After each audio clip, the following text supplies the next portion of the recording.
എന്താണെന്ന് വെച്ചാൽ ഇന്ന് പറയുന്നത് തൃശ്ശൂർ എന്ന് വെച്ചാൽ കേരളത്തിൻ്റെ സാംസ്കാരിക തലസ്ഥാനവും പൂരങ്ങളുടെ കേന്ദ്രമായിട്ടുള്ള ഈ തൃശ്ശൂർ കർക്കിടകം 1-ാം തീയതി ആനൂട്ട് നടക്കുകയാണ്. പ്രത്യക്ഷ ഗണപതി എന്ന് സങ്കല്പിച്ച് ഈശ്വരന്മാരെ നമ്മളൊരു മൃഗമായിട്ടോ മനുഷ്യനായിട്ടോ സങ്കല്പിച്ച് അതിന് ഊട്ട് കൊടുക്കുന്നതും ലോകത്തിൽ വളരെ അപൂർവമാണ്. ക്രിസ്ത്യൻ കമ്മ്യൂണിറ്റിയിലൊക്കെ ഉണ്ട്. ലാസ്റ്റ് സപ്പറൊക്കെ അങ്ങനെ ഉണ്ടായിട്ടുണ്ടെന്ന് കേട്ടിട്ടുണ്ട്. കുറേ കഥകളൊക്കെ അങ്ങനെ ഉണ്ടാവും. പക്ഷേ ഇപ്പോഴും ലോകത്തിൽ നടക്കുന്ന ഒരു സ്ഥലം ഇവിടെ ഈ തൃശ്ശൂർ വടക്കത്താണല്ല. അതിൻ്റെ ബാക്കിയുള്ളതായ ഡീറ്റെയിൽസാണ് ഈ എപ്പിസോഡിൽ പറയുന്നത്. കഴിഞ്ഞ 4 കൊല്ലമായിട്ട് ആനപ്രേമികളായിട്ടുള്ള ആളുകളും ആന അത്ര പ്രേമമില്ലാത്തതായ കേരളത്തിലും കേരളത്തിൻ്റെ പുറത്തും ഒരു പക്ഷേ വിദേശത്തും ഉള്ള ആളുകൾ ധാരാളം കണ്ടുകൊണ്ടിരിക്കുന്ന സംഗതിയാണ് ഞങ്ങളുടെ ഈ ഫോർ എലിഫൻറ്റ് എന്ന് പറയുന്നതായ ഈ പ്രോഗ്രാം. ആ പ്രോഗ്രാമിന് ഒരു മത്സരമോ അല്ലെങ്കിൽ അത് കാണുന്നവർക്ക് ഏതെങ്കിലും സമ്മാനങ്ങളോ ഇതേവരെ നിശ്ചയിച്ചിട്ടില്ല. പക്ഷേ ഇപ്പോൾ സന്ദർഭവശാൽ അത്തരത്തിൽ ഈ കാലഘട്ടത്തിൻ്റെ റിയാലിറ്റി ഷോൻ്റെയൊക്കെ ഇതനുസരിച്ച് ശ്രദ്ധിച്ച് ആനകളെ കാണുന്നവർക്ക് ഒരു പ്രൊമോഷൻ എന്നുള്ള നിലയ്ക്ക് ഒരു ചെറിയ ഒരു കാര്യം ചെയ്യാമെന്ന് വിചാരിച്ചിട്ടുണ്ട്. ഞങ്ങളുടെ ഇത് ചെയ്യുന്നതായ ശ്രീകുമാർ അരീക്കുറ്റി എഴുതിയിട്ടുള്ളതായ ഒരു പുസ്തകമുണ്ട്. ഒരു പക്ഷേ നിങ്ങളൊക്കെ കണ്ടിട്ടുണ്ടാവും. ആ പുസ്തകം കേരളത്തിലെന്നല്ല ഇന്ത്യയിലല്ല ലോകത്തിൽ ആനയെ പറ്റിയിട്ട് ഇങ്ങനെ പുസ്തകം ഉണ്ടായിട്ടില്ല. ഞാൻ തമാശയായിട്ട് പറഞ്ഞതല്ല. എലിഫൻറ്റോളജി എന്നൊരു സബ്ജക്റ്റ് വെറ്റിനറി സയൻസിൽ ഇന്നേ വരെ പഠിപ്പിച്ചിട്ടില്ല. ഇപ്പോൾ തിരുവനന്തപുരത്തോട്ട് പഠിപ്പിക്കേണ്ടതെന്ന് കേൾക്കാണ്ട് വെറ്റിനറി സയൻസിൽ എലിഫൻറ്റോളജി. അപ്പോൾ എലിഫൻറ്റോളജി പഠിക്കാൻ താല്പര്യമുള്ള ആൾക്ക് ആനയ്ക്കുമുണ്ട് ഒരു കഥ പറയാൻ എന്ന് പറയുന്ന ഒരു മനോഹരമായ പുസ്തകം. അക്കാഡമിക് ലെവലിലല്ലത്, ആനയ്ക്ക് അതിൻ്റെ ഒരു കഥ പറയാനുണ്ട്. എല്ലാ ജീവികൾക്കും ഉണ്ട്. അതിൻ്റെ 3 പുസ്തകങ്ങൾ എന്ന് പറഞ്ഞാൽ ഫസ്റ്റ് ഒന്നാമതായിട്ട് കിട്ടുന്ന 3 ആൾക്ക് അതിൻ്റെ CD-യും കൂടി കൊടുക്കാൻ ഞങ്ങൾ ആഗ്രഹിക്കുന്നുണ്ട്. അതുകൊണ്ട് നിങ്ങളൊക്കെ ഇതിൻ്റെ കാഴ്ചക്കാരെ അത് വൃത്തിയായിട്ട് കാണണമെന്നും അതിൽ പങ്കെടുക്കണമെന്നും സിൻസിയറായിട്ട് അപേക്ഷിക്കുകയാണ്. നമസ്കാരം.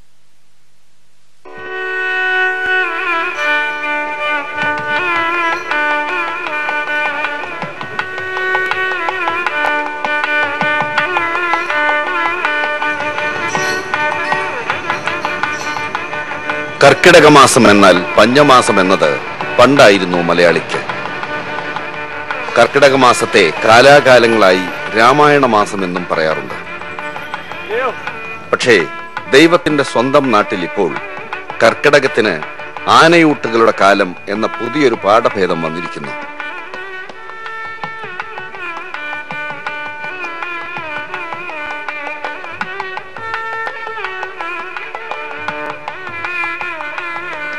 ഗണപതി പ്രീതിക്കായി പ്രത്യക്ഷ ഗണപതി എന്ന സങ്കല്പത്തിൽ ആനകളെ പൂജിക്കുകയും വിശേഷാൽ വിഭവങ്ങൾ ഒരുക്കി ആനകളുടെ മനസ്സ് നിറയ്ക്കുകയും ചെയ്യുന്ന ആനയൂട്ടുകൾ ഇന്ന് കേരള നാട്ടിൽ അങ്ങോളം ഇങ്ങോളം പ്രചുര പ്രചാരം നേടിയിരിക്കുന്നു.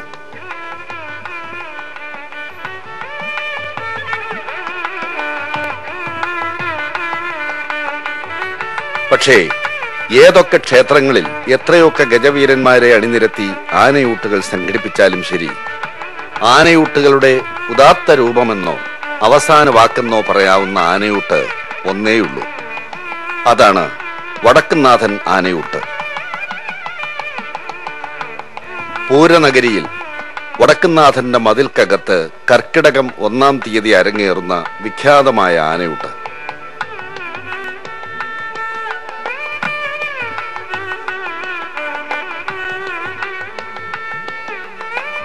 അതെ, വടക്കുംനാഥന്റെ മണ്ണിലെ ആനയൂട്ടിന് ദശാബ്ദങ്ങളുടെ പഴമയും വിശ്വത്തിന് മുഴുവൻ മാതൃകയാക്കാവുന്ന ഒരു മഹത്തായ സന്ദേശവുമുണ്ട്. കൊച്ചിൻ ദേവസ്വം ബോർഡിന്റെ ആഭിമുഖ്യത്തിൽ വടക്കുംനാഥൻ ക്ഷേത്രക്ഷേമ സമിതിയാണ് ആനക്കമ്പക്കാരുടെ ആവേശമായ ആനയൂട്ടിന് ചുക്കാൻ പിടിക്കുന്നത്. ജൂലൈ 16-ാം തീയതി ബുധനാഴ്ചയായിരുന്നു ഈ വർഷത്തെ ആനയൂട്ട്.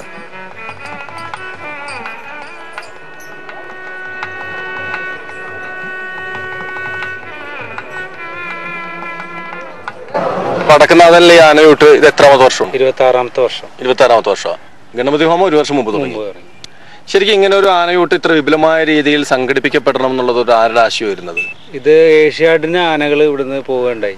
പോയിട്ട് ഏഷ്യാഡിന് പോയ ആനകൾക്ക് അസുഖം വരലും അങ്ങനെ കുറെ ആനകൾക്ക് അസുഖം വരലും അങ്ങനത്തെ കുറെ സംഭവങ്ങളായിട്ട് കുറെ ക്ഷീണം വയ്യായിക കണ്ടു തുടങ്ങിയപ്പോഴാണ് ഇതിനെ കുറിച്ചൊരു ആശയം. പരിഹാരം എന്നുള്ള രീതിയിലാണ്. അതെ, പരിഹാരം ഒരു ദൈവിക, അത് ഗണപതി ക്ഷിപ്രപ്രസാദി അല്ല, ഗണപതി ഒരു പ്രായശ്ചിത്തം എന്നുള്ള ഇതിൽ എനിക്ക് തുടങ്ങിയതാണ്. ഓരോ വർഷം ചെല്ലുന്നോറും ആനകൾ കൂടി വരുവാണോ? ചില ഏറ്റക്കുറച്ചിലൊക്കെ ഉണ്ടാവും. ചില വർഷങ്ങളിൽ ഏറ്റക്കുറച്ചിലൊക്കെ ഉണ്ടാവും. 82 ആനകളാണ്. 82 ആനകൾ വരെ പങ്കെടുത്ത വർഷങ്ങളുണ്ടായിരുന്നു. ഇതിന്റെ ഒരു തയ്യാറെടുപ്പിന് വേണ്ടി ഇത് ആരാണ് മുൻകൈ എടുക്കുന്നത് ഇങ്ങനെ ഒരു ആനയൂട്ടിന്? ഇതൊരു ടീം വർക്കാണ്. വടക്കുന്നാഥ ക്ഷേത്രക്ഷേമ സമിതിയാണ് ഇതിന്റെ സംഘാടകര്. അവര് ഈ കാണുന്ന ആൾക്കാരൊന്നുമല്ല, ഇതിന്റെ ഇരട്ടി ആൾക്കാര് ഓരോ കമ്മിറ്റിയിലും കാര്യങ്ങളെല്ലാം മാസങ്ങളോളമുള്ള പ്രയത്നമാണ് ഇതിന്റെ പിന്നില്. ആനകളെ കാണലും ഇതിന്റെ ഡിപ്പാർട്ട്മെന്റിന്റെ ഭാഗത്തു നിന്നുള്ള ഇപ്പോഴത്തെ പെർമിഷൻ വാങ്ങിക്കല്, അതിന്റെ പ്രശ്നങ്ങൾ ഇപ്പൊ പൊതുജനങ്ങൾക്ക് പ്രശ്നമില്ലാണ്ട് ഇതിനെ ആനകളെ തിരിച്ചു വിടല് വളരെയധികം ശ്രമകരമായിട്ടുള്ള ഒരു സംഭവമാണ്. ഇപ്പൊ ഈ ആനകളുടെ പ്രശ്നങ്ങളൊക്കെ കൂടി വരുന്ന പശ്ചാത്തലത്തില് അധികാരികളുടെ ശ്രദ്ധ കൂടുതലും കോൺസെൻട്രേറ്റ് ചെയ്തിരിക്കണം.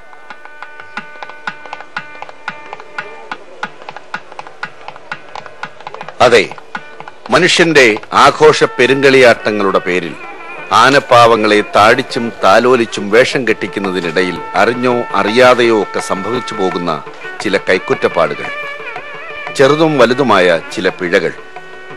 അങ്ങനെ ഒരു വലിയ പിഴയുടെ പ്രായശ്ചിത്തമായാണ്, പാപപരിഹാരാർത്ഥമായാണ് തൃശൂർ വടക്കുന്നാഥനിലെ ആനയൂട്ട് തുടങ്ങുന്നത്. കർക്കിടകം ഇങ്ങോടി അടുക്കും മുമ്പേ തന്നെ ആനയൂട്ടിനുള്ള ആഘോഷ കമ്മിറ്റി രൂപീകരിക്കപ്പെടും. പിന്നെ സമിതി അംഗങ്ങൾ നിത്യേന എന്നോണം ഒത്തുകൂടി ആനയൂട്ടിനായുള്ള ആസൂത്രണങ്ങളും സംവിധാനങ്ങളും വിശകലനം ചെയ്യുന്നു, വിലയിരുത്തുന്നു. 10,000-ങ്ങളിൽ തുടങ്ങി ഇന്നിപ്പോൾ ലക്ഷങ്ങളിൽ എത്തി നിൽക്കുന്ന ചെലവിന്റെ സ്പോൺസർമാരെ കണ്ടെത്തുന്നത് തന്നെ പിടിപ്പത് പണിയാണ്. അത് കഴിഞ്ഞാലോ പഞ്ഞമാസത്തിലെ ആനമേളയിലേക്ക് കഴിയുന്നത്ര ആനകളുടെ പങ്കാളിത്തം ഉറപ്പുവരുത്തുക എന്നതാണ് അടുത്ത ഘട്ടം. തൃശൂരും സമീപ പ്രദേശങ്ങളിലുമുള്ള മുഴുവൻ ആന ഉടമകളുമായി ബന്ധപ്പെടണം. സമീപ പ്രദേശങ്ങൾ എന്ന് പറയുമ്പോൾ എറണാകുളം, പാലക്കാട് ജില്ലകളിൽ നിന്നുള്ള ആനകളും ഉൾപ്പെടും. അതിൽ തന്നെ മതപ്പാടും രോഗപീഠകളുമില്ലാത്ത ആനകളെ വേണം തെരഞ്ഞെടുക്കുവാൻ. കാരണം ജനം ഉത്സവ സമയത്തേക്കാൾ അധികം ആനകളോട് കൊഞ്ചാനും കുഴയാനുമുള്ള സാധ്യത ആനയൂട്ടിൽ ഏറെയാണ്. അതുകൊണ്ട് സമീപകാലത്തുണ്ടായ ആന ഇടച്ചിലുകളുടെയും ആനയാൾ കലാപങ്ങളുടെയും പശ്ചാത്തലത്തിൽ ഇപ്പോൾ നിയമപാലകരും വനം വന്യജീവി വകുപ്പുകാരുമെല്ലാം അതീവ ജാഗ്രതയിലാണ്. സർവാണി സദ്യയ്ക്കായി അല്ല, ആനയൂട്ടെന്ന പ്രസാദ വിതരണത്തിനായി ക്ഷണിക്കപ്പെട്ട വിശിഷ്ട അതിഥികളെല്ലാം കടന്നിരിക്കണം എന്ന അറിയിപ്പുണ്ടായപ്പോൾ തന്നെ കുളിച്ചൊരുങ്ങി കുറിയും തൊട്ട് കാത്തിരുന്നവരെല്ലാം ഞാൻ ആദ്യം എന്ന മട്ടിൽ വടക്കുന്നാഥന്റെ പടിഞ്ഞാറേ ഗോപുരം വഴി പന്തിയിൽ ഇടം പിടിക്കുവാനുള്ള തിടുക്കത്തിലായിരുന്നു. ഇതിനിടെ കൂട്ടുകാരോടും വഴിയിൽ കണ്ട നാട്ടുകാരോടുമൊക്കെ ചുമ്മാ വായ്ത്താളമടിച്ചു നിന്ന് നേരം കളയുന്ന പാപ്പാന്മാരുടെ നാട്ടിൽ ആനകൾ സഹിക്കുന്നു. ഒടുവിൽ പാപ്പാനെ ഒരുവിധമൊന്ന് സ്റ്റാർട്ടാക്കി നടക്കാൻ തുടങ്ങുമ്പോഴാണ് വനം വകുപ്പിന്റെ വക ഒരു വഴിതടയൽ.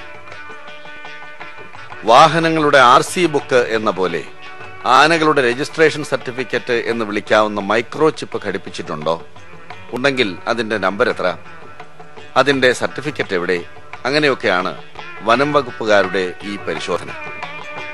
ഇനിയും മൈക്രോ ചിപ്പ് ഘടിപ്പിച്ചിട്ടില്ലാത്ത ആനകളെ പൊതുചടങ്ങുകളിൽ യാതൊരു കാരണവശാലും പങ്കെടുപ്പിക്കേണ്ടെന്ന കർശന നിലപാടിലുമാണ് വനം വകുപ്പ്.